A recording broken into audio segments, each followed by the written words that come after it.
Encore une fois, ce soir, je vous salue dans le nom précieux de notre Seigneur Sauveur Jésus-Christ. Je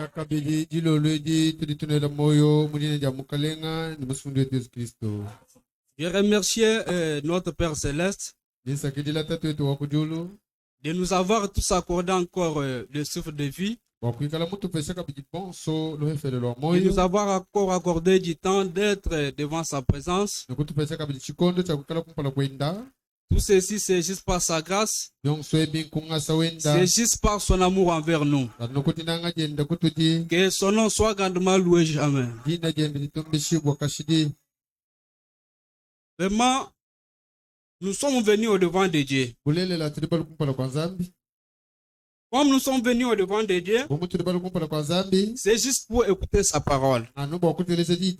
Maintenant, comme nous sommes en train de dire très bien que les choses que nous voyons avec vous dans le monde ici, de belles voitures, de belles maisons, tout ceci restera l'un des 4 matins. Mais s'il y a une unique chose qui va rester éternellement, c'est seulement que la parole de Dieu. Parce que la parole de Dieu est la vérité. Comme notre Dieu, il est le Dieu saint, il veut demeurer dans un endroit saint. Là où il y a les souillures, là où il y a l'abomination, notre Dieu ne peut pas y demeurer. Parce qu'il est écrit dans 1 Corinthiens 3,16 que ne savez-vous pas que votre corps est le temple de Dieu et l'Esprit de Dieu habite en vous? C'est pour cela que nous devons garder l'édifice de Dieu très saint. Parce qu'il est le Dieu saint. Il est le Dieu de la vérité. Il soutient ne fût-ce que sa parole qui est la vérité. Sans pour autant tarder, nous allons lire les Saintes Écritures. Nous lisons dans Proverbes chapitre 3. À partir du premier verset jusqu'au 7e.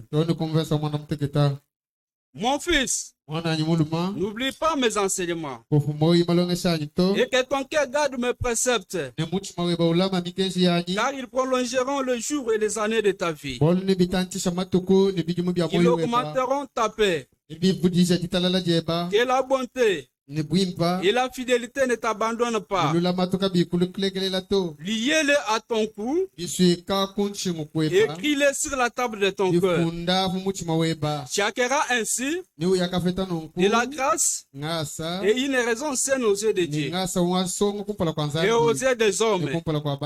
Confie-toi à l'Éternel de tout ton cœur et ne t'appuie pas sur ta sagesse. Et reconnais-le dans toutes tes voies. Et il planera tes sentiers. Ne sois point sage à tes propres yeux. Crains l'Éternel et détourne-toi du mal. Que Dieu ajoute la bénédiction à la lecture de sa parole. Veuillez vous asseoir. Vraiment, nous sommes en train de parler de notre sujet intitulé « Ne t'appuie pas sur ton intelligence ». Cette leçon, le Branham avait tiré ça dans Proverbe 3, verset 1 jusqu'au 7 que nous venons de lire.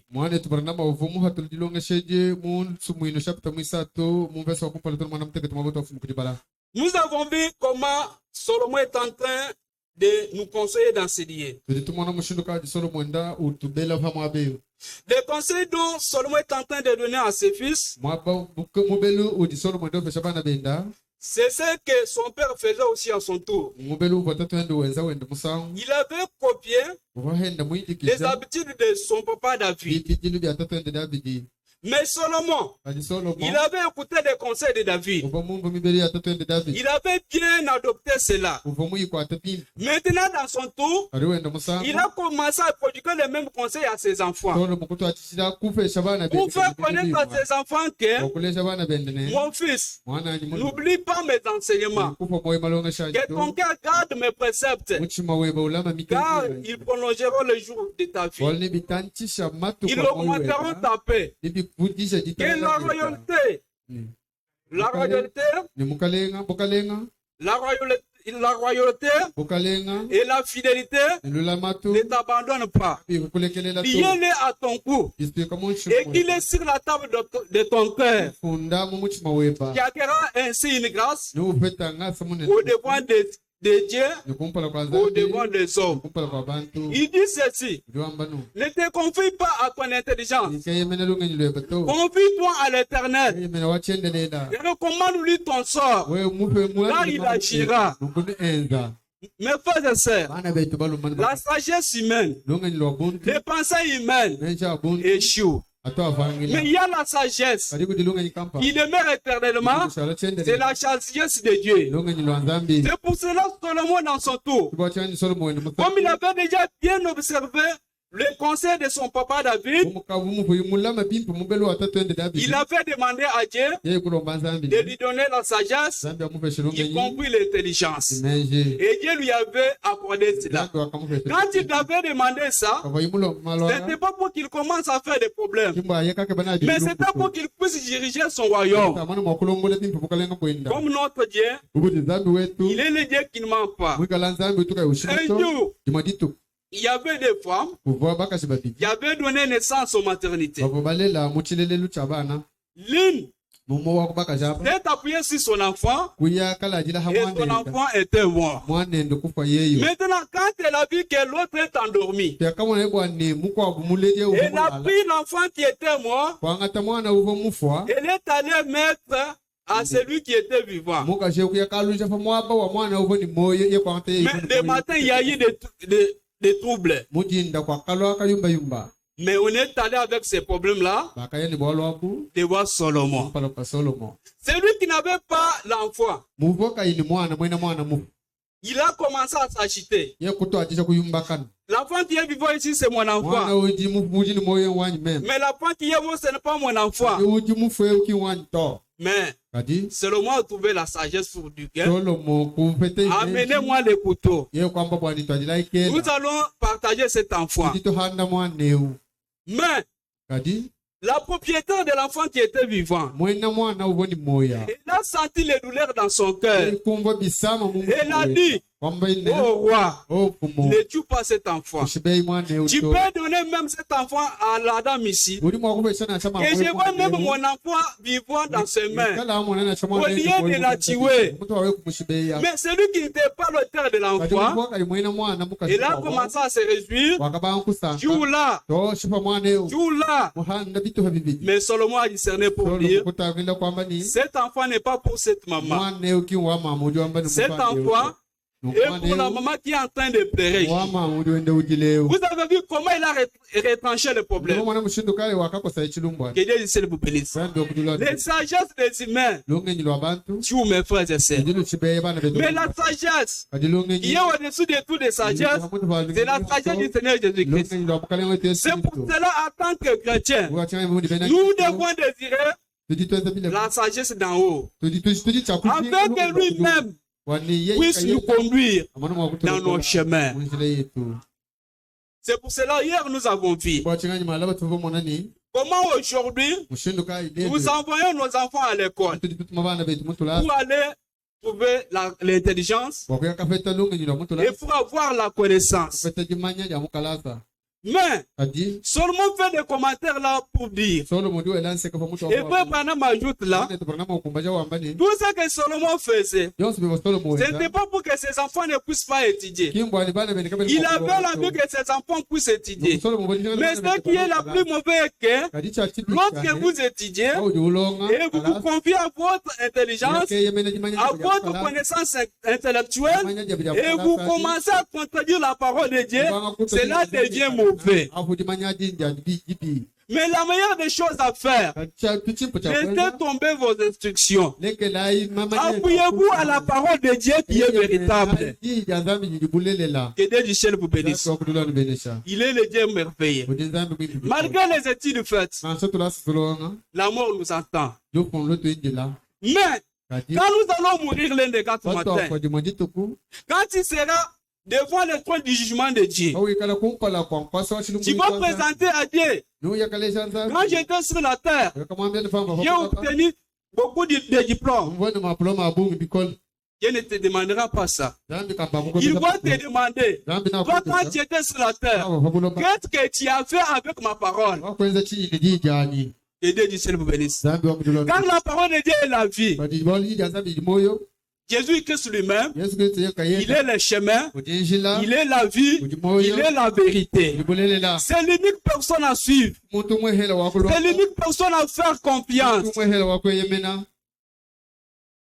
Nous ajoutons encore une chronique pour nous assurer de ce que David conseillait à son fils Salomon.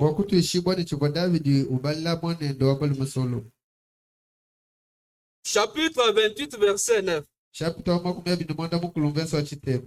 Et toi, Salomon, mon fils, connais le Dieu de ton père, et serre-le d'un cœur dévoué, et dynamiquement disposé. Car l'Éternel sonde tout le cœur, et pénètre toutes les desseins, et toutes les pensées. Si tu les cherches, il te laissera trouver parfois. Mais si tu l'abandonnes, il te rejettera pour toujours. Que Dieu vous bénisse. Si tu cherches l'Éternel avec le cœur pur, l'Éternel ne t'abandonnera jamais. Si tu viens à lui, il ne te rejettera pas. Mais nous devons abandonner nos pensées. Nous devons abandonner nos sagesses. Nous devons abandonner nos connaissances intellectuelles. Nous devons nous appuyer ne fût qu'à la parole de Dieu.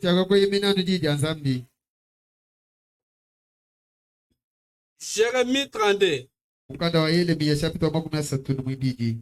verset 19. Qu'est-ce qu'il nous dit?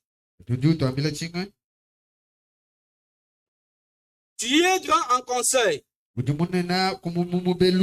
puissant en action. Tu as les yeux ouverts sur toutes les voies des enfants des hommes pour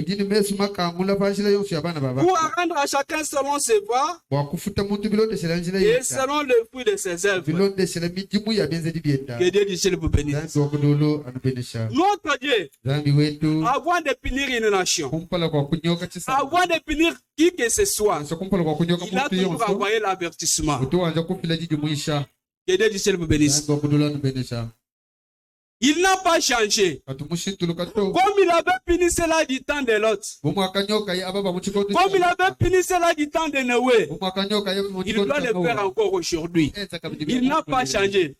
Frère Branham dit, s'il paraît que Dieu avait puni cela du temps jadis, et aujourd'hui s'il refuse de punir encore les gens, il sera un Dieu injuste. Mais notre Dieu, il n'est pas un Dieu injuste.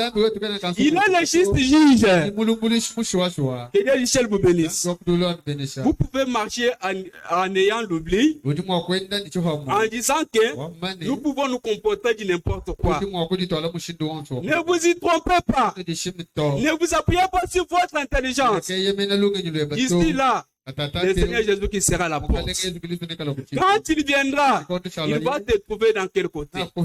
Quand il viendra, il va te trouver dans quelle position? Mon frère, ma soeur, quand Dieu vous a créé, Dieu vous a créé avec l'objectif. Et les dons gratuits qu'il nous a donnés, c'est la vie éternelle. Dieu ne t'a pas créé pour que l'un des quatre matins que tu puisses aller en affaires.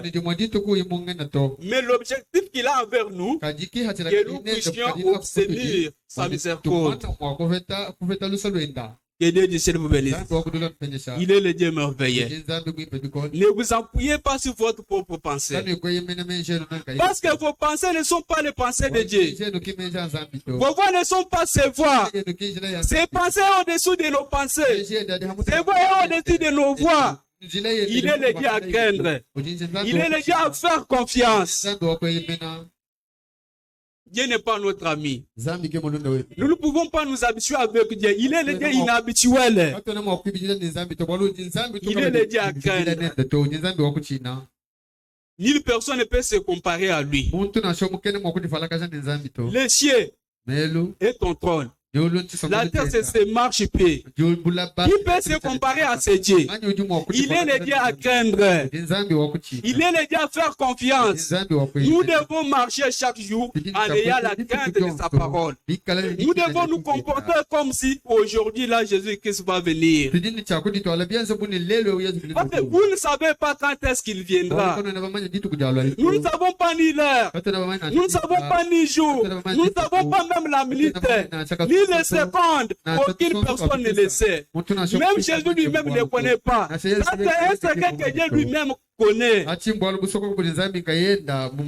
Que Dieu du ciel vous bénisse. Il est de Dieu compatissant.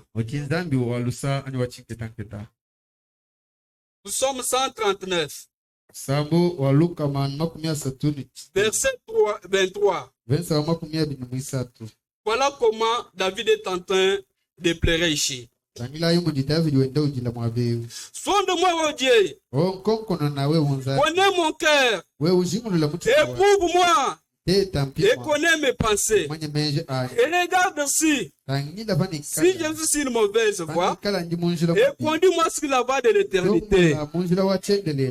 Que Dieu du ciel vous bénisse. C'est la prière que tu peux aussi faire. Tu es sur quelle voie? Qui te conduit? C'est tes pensées? Que Dieu du ciel vous bénisse. C'est tes études faites? Qui te conduit? Vraiment, ça m'excite d'aller dans Psaume 1. Premier verset. Il est dit ceci. Heureux l'homme qui ne marche pas selon les conseils des méchants. Il ne s'arrête pas sur la voie des pécheurs. Et qui ne s'assit pas en compagnie des moqueurs. Mais qui trouve son plaisir dans la loi de l'Éternel. Il en médite jour et nuit. Il est comme un arbre planté près d'un courant d'eau. Il donne son fruit à sa saison. Dans ses feuillages ne se flétrit point. Et tout ce qu'il lui fait, il réussit. Il n'en est pas ainsi des méchants. Ils sont comme la paille que le vent dissipe. Et pourquoi les méchants ne résistent pas au jour du jugement? Ni les pécheurs dans l'assemblée des justes. Car l'Éternel connaît le voie des justes et la voie des pécheurs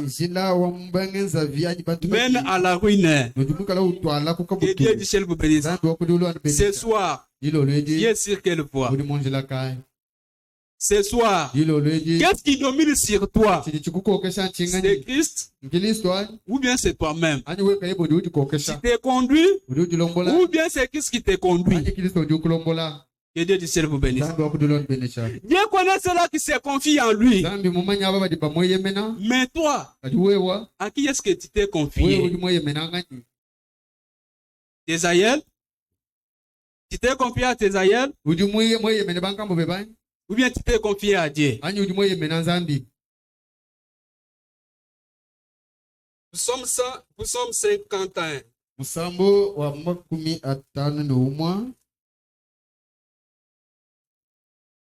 À partir du 7e verset, qu'est-ce qu'il nous dit encore? Voilà comment David pleure. Voici, je suis né dans l'iniquité. Et ma mère m'a conçu dans le péché.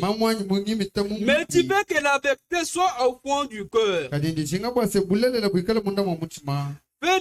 Fais donc pénétrer la sagesse au-dedans de moi. Purifie-moi avec l'hysope. Et je serai pire. Que Dieu du ciel vous bénisse. Notre Dieu, il est le Dieu merveilleux. Nous sommes conçus dans le péché.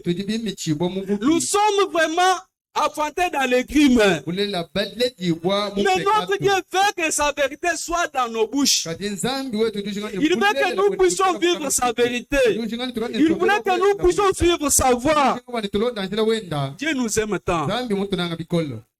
Dieu nous aime tant. Quand il nous a envoyé son fils dans le monde, afin quiconque croit à lui ne périsse point mais qui est la vie éternelle. Celui qui ne croit pas est déjà jugé. Mais celui qui croit, il passe la mort à la vie. Il s'agit de croire. Il s'agit de croire. Il s'agit de croire. Bibi kengele kuitabusha. Que Dieu du ciel vous bénisse. Il est le Dieu merveilleux. Je continue avec la lecture. Psaume 56. À partir du 4e verset, il nous dit quoi? Quand je suis dans la crainte, à toi je me confie. Que Dieu du ciel vous bénisse. Lorsque vous marchez en ayant la crainte de Dieu, Dieu sera votre appui. Dieu sera votre soutien. Vous manquez à se confier à lui parce que vous vous êtes mêlé dans vos voies. Que Dieu du ciel vous bénisse. Vous vous êtes penché sur vos propres pensées. Je me glorifie en Dieu, à sa parole. Que Dieu du ciel vous bénisse. Toi, tu te glorifies aussi. Parce que les gens de ce monde, il y en a qui se sont fait fanatiques de football. Dès qu'une équipe marquée comme ça, c'est les gens qui se réjouissent. Les gens qui se réjouissent. Mais pour la parole de Dieu, les gens ne se réjouissent pas. Pour la parole de Dieu, ça n'intéresse pas les gens. Parce que les gens aiment seulement le plaisir du monde. Les gens veulent suivre leur propre voie. Si les gens ils se confient dans les footballs, quand une équipe marche, et ils se glorifient. Et si quelqu'un est sauvé, et si quelqu'un et il s'appuie dans ses les choses qui font lui que la parole de Dieu. Nous les enfants de Dieu, nous allons nous réjouir. Nous devons nous réjouir dans la parole de Dieu. Parce que c'est notre propriété personnelle. Parce que la parole de Dieu, c'est notre vie. Que Dieu vous bénisse. Nous devons nous glorifier en Dieu. C'est bien lui que nous nous sommes confiés. Je continue. Je me glorifie en Dieu, à sa parole. Je me confie en Dieu. Je ne crée rien. Que peuvent me faire des sommes.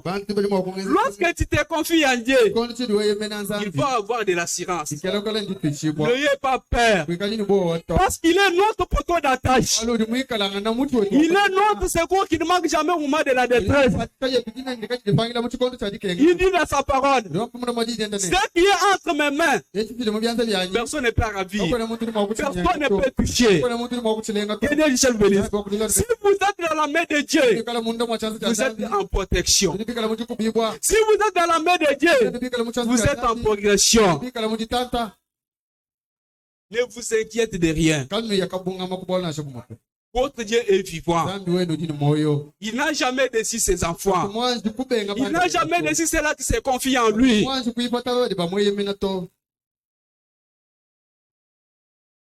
Nous lisons dans Ephésiens chapitre 3 verset 12.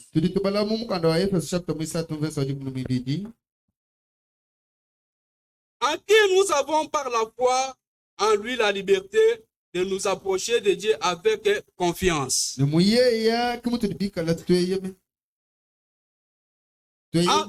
qui nous avons par la foi en lui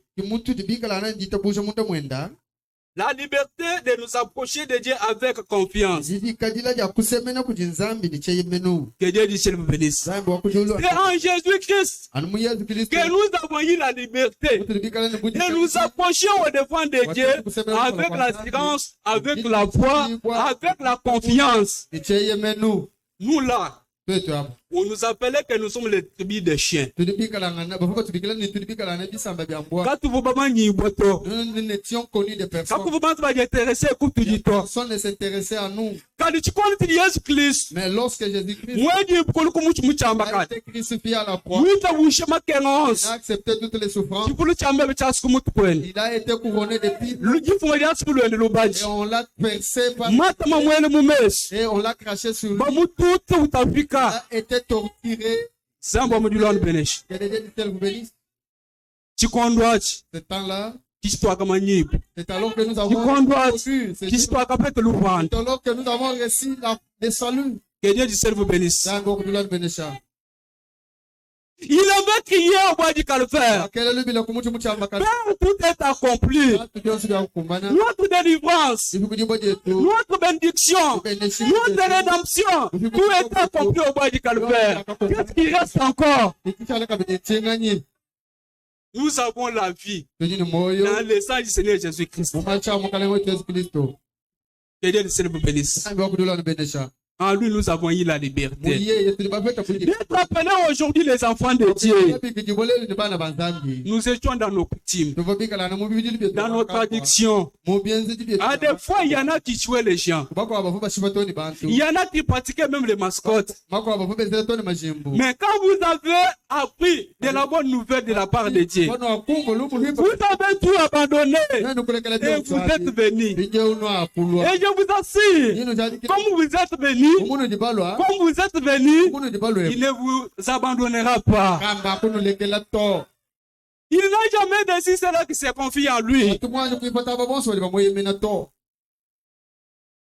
Il est le Dieu merveilleux. Il est le Dieu compatissant. Philippiens chapitre 4 verset 6. Il dit ceci.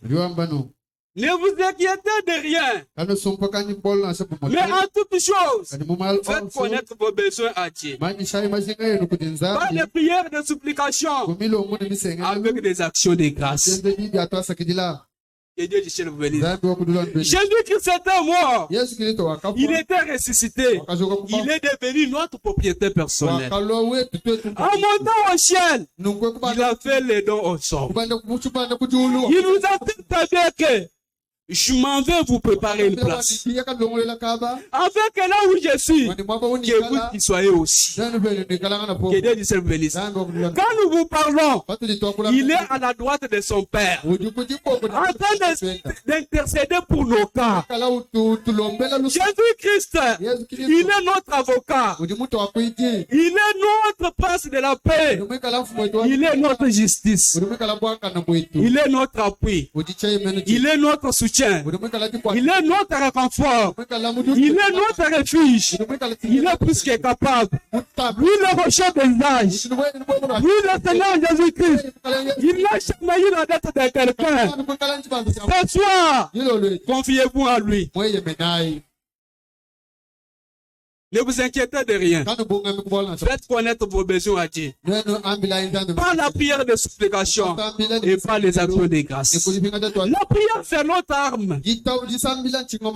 La prière, c'est notre moyen de défense. La prière, c'est l'échelle de Jacob qui nous amène au ciel. La prière, c'est la bombe atomique. Sans la prière, comment nous pouvons dialoguer avec Dieu? Frère Branham dit, la prière c'est notre dialogue que nous sommes en train de faire à notre Dieu jour et nuit.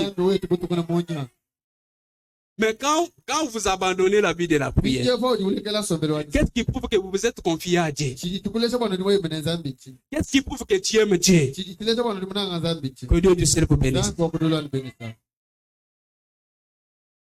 Je continue avec la lecture. Et la paix de Dieu qui surpasse toute intelligence gardera vos cœurs et vos pensées en Jésus-Christ. Mon frère, ma sœur, Sur la terre, nous ne sommes pas en paix. C'est vrai ou bien ce n'est pas vrai? Qui est en paix sur la terre ici? Qui n'a pas de problème? Que Dieu le bénisse. Nous avons des problèmes qui ne terminent pas. Nous avons des souffrances qui ne terminent pas. Mon frère, ma soeur, je vous dis très bien que s'il y a la paix, c'est en Christ. Jusqu'à maintenant sur la terre, nous ne sommes pas en paix. Vous entendez toujours le bruit des guerres. Vous entendez toujours le problème. Les gens montent, les gens descendent. Ils cherchent quoi? Ils cherchent comment puis-je manger? Comment puis-je scolariser les enfants? Comment je peux m'en sortir? Voilà ce qui occupe l'homme sur la terre. Mais il y a un endroit. Là-bas, il n'y aura pas de souci de prière. Si tu vas régner là-bas, ce n'est que la paix. Ce n'est que la joie. C'est dans Jérusalem céleste.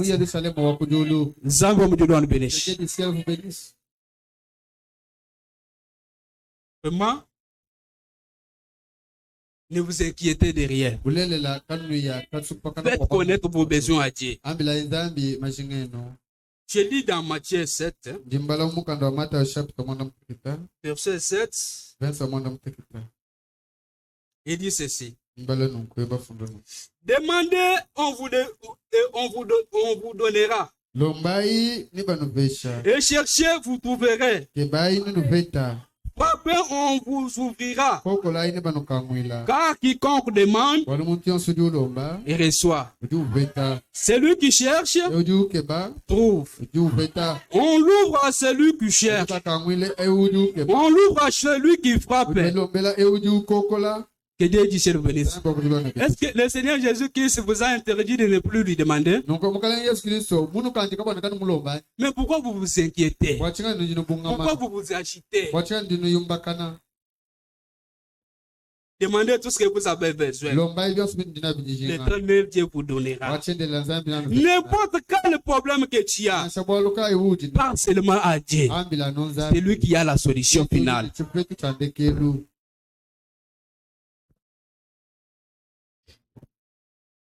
Je continue avec la lecture. Il dit ceci. Lequel de vous donnera un pierre à son fils? Il donnera lui demandera du pain.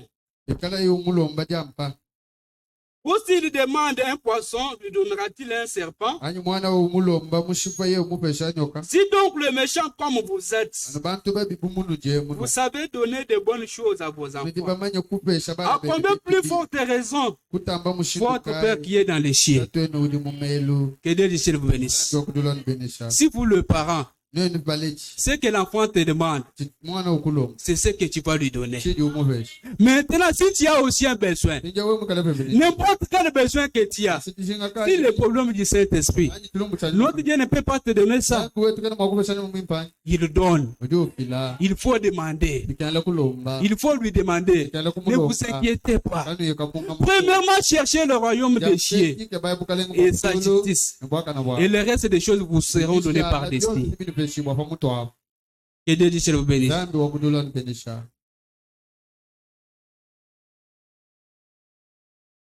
Ok, j'ai encore peu de minutes.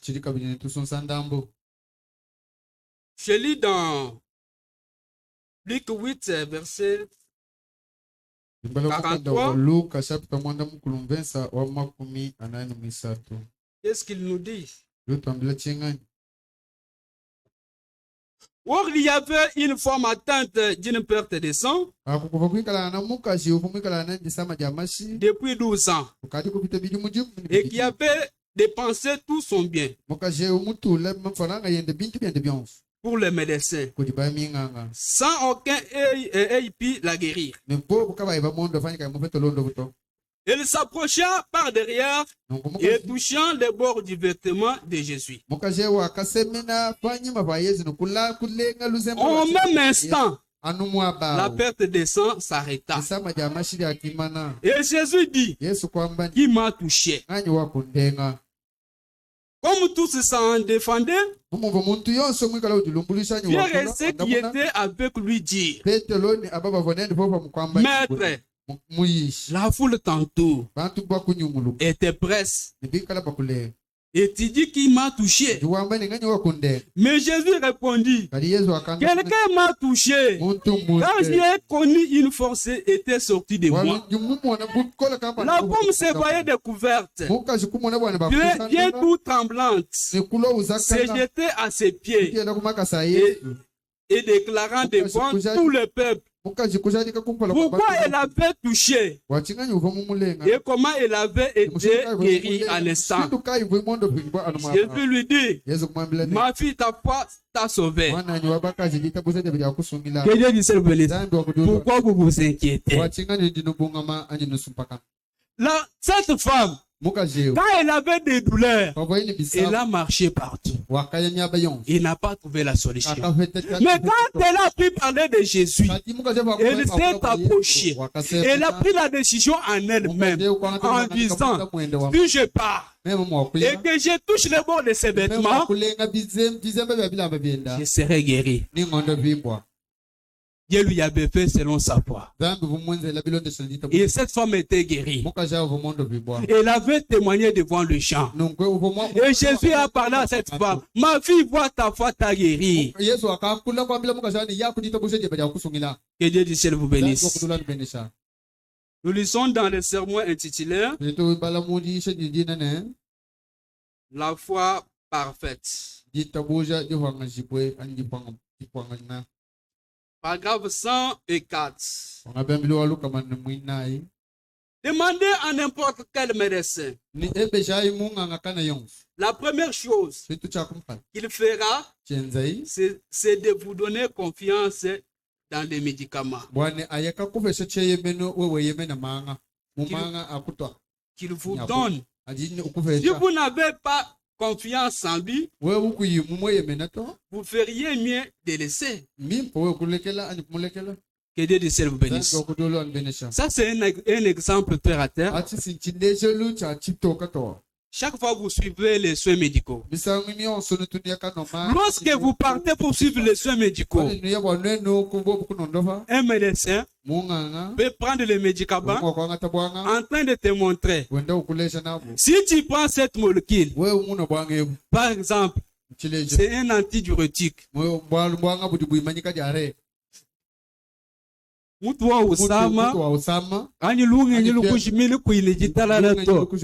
n'as pas de paix. Si tu prends cet médicament, à des fois tu faisais l'insomnie. Si tu prends cet médicament, tu peux aussi avoir du repos. Tu prends ta confiance. Tu mets là, c'est un médecin qui m'a dit. Que Dieu du ciel vous bénisse. Mais un médecin peut déclarer que la maladie que tu as, tu ne vivras pas, tu mourras. Et si tu prends ta confiance et tu déposes là, mon frère, ma soeur, je t'assure que tu mourras. Que Dieu le bénisse. Mais celui qui a déclaré, c'est un médecin. Mais il y a quelqu'un qui n'a pas encore signé. Il y a quelqu'un qui n'a pas encore dit le dernier mot sur ta vie. Ce n'est que le Seigneur Jésus-Christ. Confiez-vous à l'Éternel de toute votre pensée, de toutes vos idées. Ne vous appuyez pas sur votre propre intelligence. Quand cette femme avait placé sa confiance en Jésus-Christ et la femme était guérie, que Dieu du ciel vous bénisse. Mon frère, la foi et l'amour marche des pères. Tu ne peux pas dire j'ai la foi pendant que tu n'as pas l'amour. Tu ne peux pas dire j'ai l'amour pendant que tu n'as pas la foi. Que Dieu du ciel vous bénisse. Parmi les fruits de l'esprit, le premier fruit, c'est l'amour. Comment tu peux avoir confiance à celui que tu n'aimes pas? Comment tu peux avoir la foi à celui que tu n'aimes pas? Pendant qu'on te parle de lui, tu ne t'intéresses pas. Comment tu peux avoir la guérison? Tu t'appuies seulement sur tes raisonnements. Tu t'appuies seulement sur ton intelligence. Non. Ne t'appuie pas sur ton intelligence intellectuelle. Confie-toi à l'Éternel. Confie-toi au Seigneur Jésus-Christ. Pour terminer, toujours la foi parfaite. Paragraphe 139. Ne vous inquiétez de rien. Lorsque Satan nous tente, nous devons lui résister avec une foi parfaite. Que Dieu le bénisse. Dès que tu peux faire la fièvre pendant la nuit, la fièvre, alors tu commences à trembler. Oh, je meurs. Je n'ai pas encore de l'espoir. À des fois, tu peux appeler tes enfants pour leur dire au revoir. Quel peur que tu as. Nous devons résister au diable avec une foi ferme. Notre tenteur, jour et nuit, ce n'est pas ton frère, ce n'est pas ta sœur, c'est le diable. Si vous voyez dans Matthieu 4, à partir du premier verset, celui qui était venu tenter Jésus, c'était qui? C'était le diable. Mais Jésus, en tant que Dieu dans la chair humaine, quelle est la réponse qu'il donna au diable? Il est écrit. Il est écrit. Mais comment la nuit tu peux tomber malade? Tu manques le mot où tu peux redresser à Dieu. Que Dieu te bénisse. Où est ta foi? Où est l'amour que tu as envers Dieu? Ne vous appuie pas sur votre propre intelligence.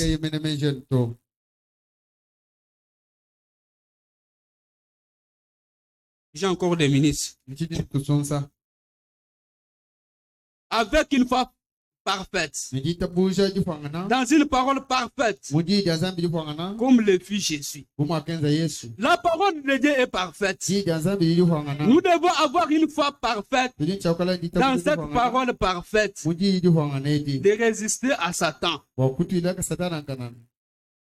Maintenant, dépêchons-nous et allons aussi vite que possible par la foi dans sa parole. Il est vainqueur. Nous pouvons tous vaincre à la foi, à la mort, à l'enfer, à la tombe. Nous savons que Dieu est Dieu. Et que par une foi parfaite, dans une parole parfaite, et Dieu parfait, il est vaincu. Tous ceux qui entrent en contact avec lui, la mort, ne pouvaient même pas tenir. En présence, la maladie ne pouvait pas tenir à sa présence, de lui couler comme des rivières, des vertus. Et cela, ces gens secoués dans son ombre et s'avancer et pour toucher de leurs doigts et son vêtement, et ils étaient guéris après que cette femme y fait cela. Tout le monde voulut toucher son vêtement parce qu'ils avaient vu que de lui sortait constamment de la vertu qui coulait comme les rivières. Il était là marchant dans un monde avec la foi parfaite parce qu'il était la parole. Que Dieu vous bénisse. Dieu nous a donné des promesses merveilleuses.